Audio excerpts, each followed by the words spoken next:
Hey everyone, it's Miss Adine, and today I am drawing the still life of my temporary sculpture. So I'm looking at my temporary sculpture and I'm drawing it sort of like I'm reading a book from left to right and going from bottom to top, which is a little different, I suppose.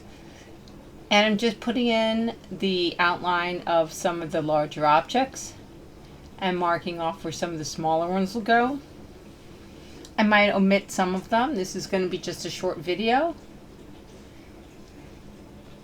So as I work, this is a little bird, this is a little bin with clips. I just keep drawing everything that I see, just the basic shapes. I'm trying to get the right shape in the right place and the right size. So this person, this figure of the crazy cat lady is a little hard for me to see. It's blurry, so I have to work on that a little bit. And here's my duck. All shapes, ovals, circles, and a little bit of a triangle. Reworking it. And I just leave the extra lines sort of there for the most part. Every once in a while I'll erase something if it's a little bit too noticeably wrong. But it's a sketch. It's for fun. I hope you can tell I'm having fun making this and drawing and making art and being creative. I hope you are too. Here I'm adding some color. It goes along with the temporary sculpture. So I'm keeping them as accurate as I can. Some things I'm going to omit. I'm not going to try to put in type and words. I'm just going for the big colors.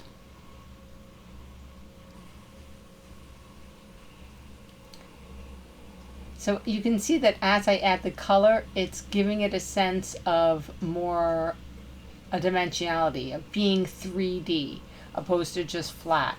Now I can do this with a regular pencil by working from light to dark, but I've chosen to use color. Here I'm actually drawing the larger images of the deck of cards I've been looking at. That's part of my temporary sculpture.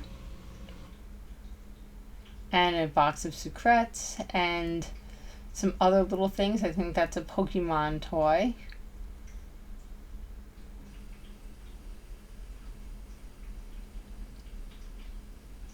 And he is not perfect.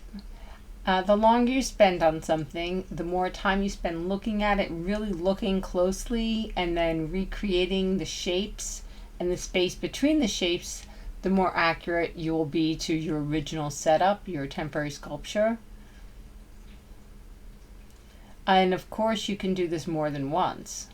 So the first time might look really messy, and then the second and third time you try drawing the same thing, it'll get neater and neater. So this is a pretty complicated sketch for your first one, so you could choose to simplify it. You can choose to only draw part of your temporary sculpture, or just even one object from it. Here I'm adding some more color and then going right over that with the pencil to show the shadows. Adding the little cars. And I'm not going crazy with the details on the little cars, just, the big sort of shapes. And you get the idea of what they are. If you were to zoom in close on that, they really wouldn't look exactly like cars. They'd look more like wonky rectangles. And here I'm adding the color to my duck. So you can see that he has the tricycle, and his face, and his beak, and his little eyes. And I'm going over where the cat lady is. And you can see I drew the dark space between her legs that helps define those shapes. Sometimes drawing what's not there really helps to define what is there. The negative shapes help define the positive. And I just keep reworking this and adding more color and filling in more different details.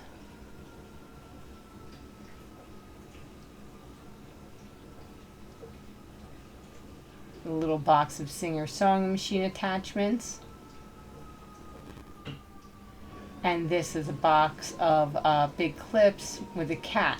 So what I did was I drew the outline of the cat, and then I'm going to fill around darker so you can see the cat, but I'm not going to really bother coloring the cat in because I don't need to.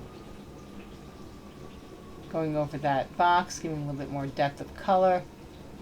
I'm just about done.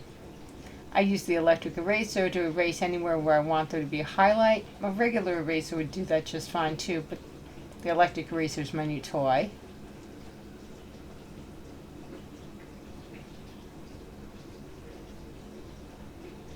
You can see the little kitty starting to really stand out by adding the dark around it.